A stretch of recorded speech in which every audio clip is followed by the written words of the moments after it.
What's happening, TT? Ain't no love in the jungle. Profit over everything, money might just be my name. Ain't no love in the jungle. Profit over everything, money might just be my name. Like, I feel it now. Federal charges in last year's immigrant killing in Shenandoah. 2 teenagers who were part of the group responsible for beating the man to death were arraigned on federal hate crime charges today. Newswatch 16's John Meyer live tonight from the federal court in Wilkes-Barre. John.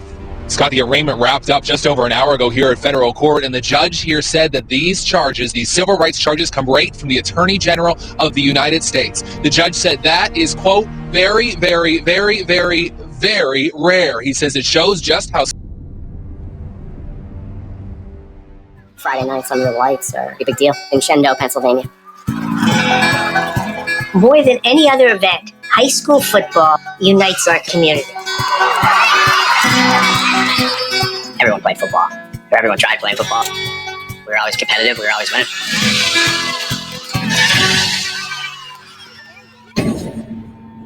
But then the truth started coming out. Everything kind of went right downhill.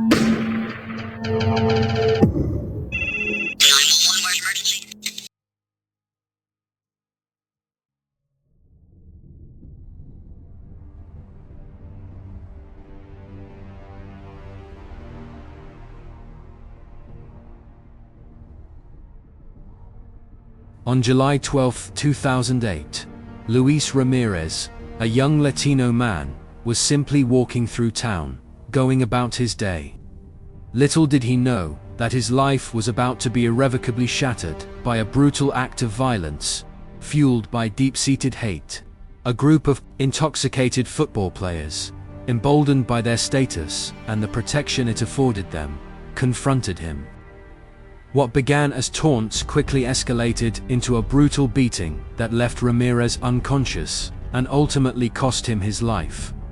In the aftermath of this horrific incident, the town's reaction was telling and deeply troubling. Instead of a unified outcry for justice for Ramirez, there emerged a disturbing attempt to cover up the crime. The players, cherished by the community, were shielded by the very fabric of the town that had celebrated their achievements for years. Revelations soon surfaced that one of the police officers involved had a personal relationship with the mother of one of the accused players. This connection became a pivotal part of a troubling conspiracy aimed at protecting the players, highlighting a community more concerned with preserving the reputations of its football stars than acknowledging the loss of a life to senseless violence. The chilling reality is that the murder of Luis Ramirez was not merely an isolated incident. It was a reflection of a broader atmosphere of disdain, prejudice, and systemic racism that permeated the town and, indeed, many parts of America. Americans strongly support deporting immigrants convicted of violent crimes. That includes Horatio Aguilera, an Iraq War veteran and Mexican-American police officer.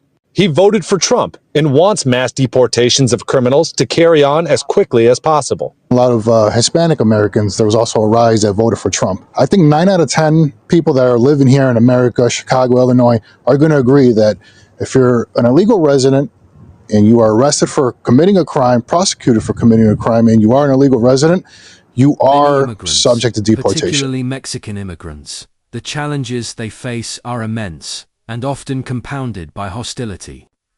The climate of hate that was felt in various regions of the country was acutely palpable in Shenandoah, where Ramirez's death served as a painful reminder of the vulnerabilities faced by those who are different, those who dare to exist in spaces that have long been dominated by others.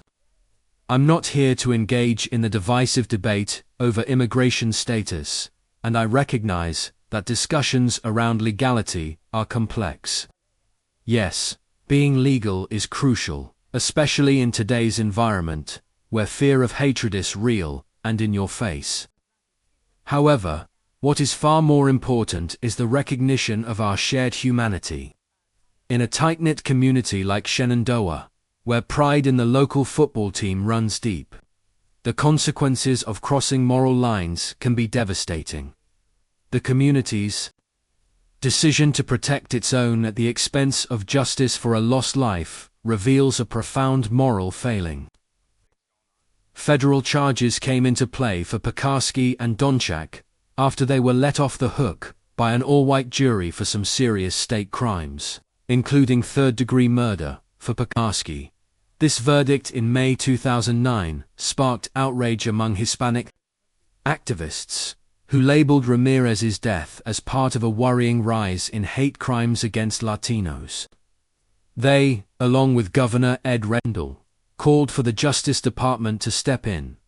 Pekarsky was accused of delivering a fatal kick to Ramirez's head after another teen, Colin Walsh, knocked him out.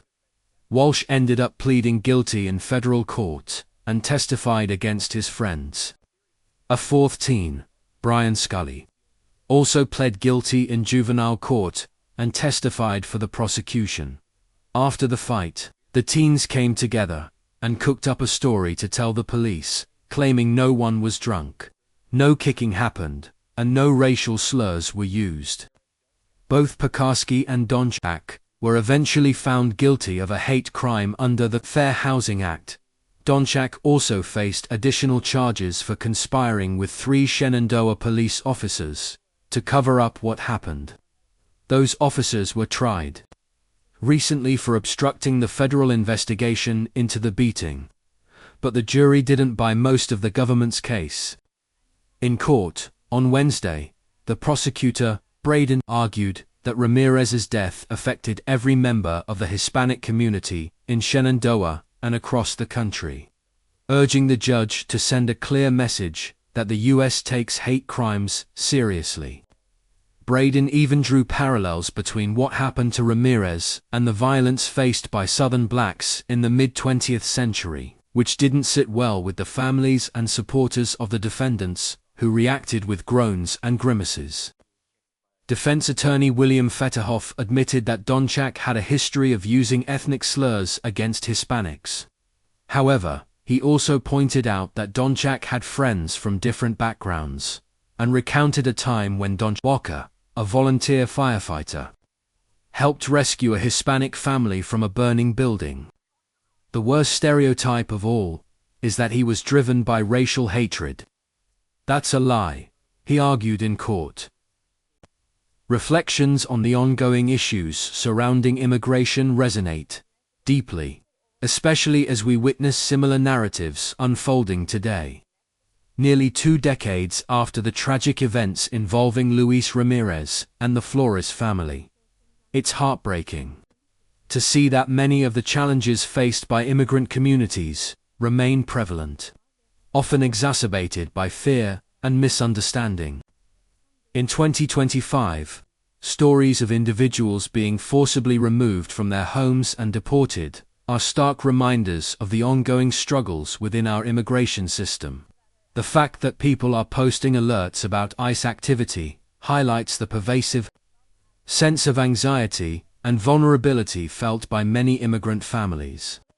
It's a distressing reality that echoes through time, showing us that while we may have made some progress, significant issues still linger. Understanding who enters our country is vital, but it's equally essential to approach this with empathy and compassion. Every individual has a story, and many come seeking safety, opportunity, and a better life. They are not the problem. The system that governs immigration often creates barriers and fosters division.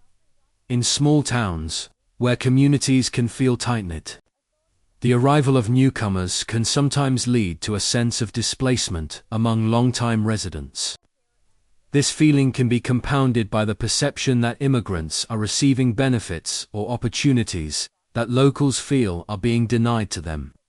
Corner on the South Side did not hold back when he talked about the influx of criminal gangs from other countries into Chicago. The real issue is that America has allowed gangs to enter our country. Gangs that they would consider terrorist groups that are formed here. We are terrorist groups if we're in a gang. They let terrorists in our country. The Reverend Corey Brooks also said to me he's disgusted with Democratic policies and said that Black Lives Matter, for example, has never reached out to help him or anyone else trying to improve conditions on the South Side. Chicago is a blue city, and Illinois is a blue state. There's no doubt about it that the majority of our neighborhood, they're going to continue to vote Democrat until they wake up. The good news is that there are a lot of people who are responding and waking up and saying, listen, we're not going to take this. We're not going to stand for this. We're going to vote differently. And they're now accepting some of the values that I hold dear and some of the values that the conservative Republican Party holds so dear. And so for a lot of people, it's not about the person, it's about the policies that we're fed up with. And as a result, I think this is going to be the largest amount of people who have voted for a Republican president in Chicago that we've seen. I also spoke to one Venezuelan man who was so scared of being identified that he put a hoodie on and refused to face the camera. He told me in Spanish that he had to flee the building where he was being housed because a Venezuelan criminal gang took it over. He said if they knew he was talking, they'd end his family's life back in Venezuela with one bullet. You know, what struck me the most about our week in Chicago was how intelligent and self-aware these gang members and ex-gang members are about their community.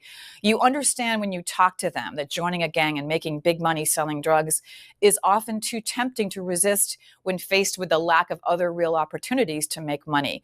And for a place known mostly in news stories for being bloody and violent at night, the area is like a village during the daytime. Everyone knows each other, and believe it or not, there's a friendly vibe.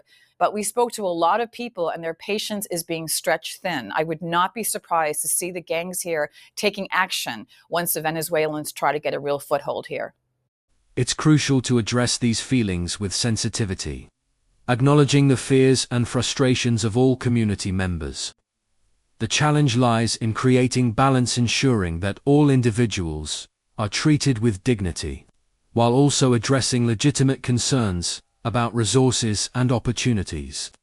This requires thoughtful dialogue and a commitment to finding solutions that consider the needs of both immigrants and long-standing residents.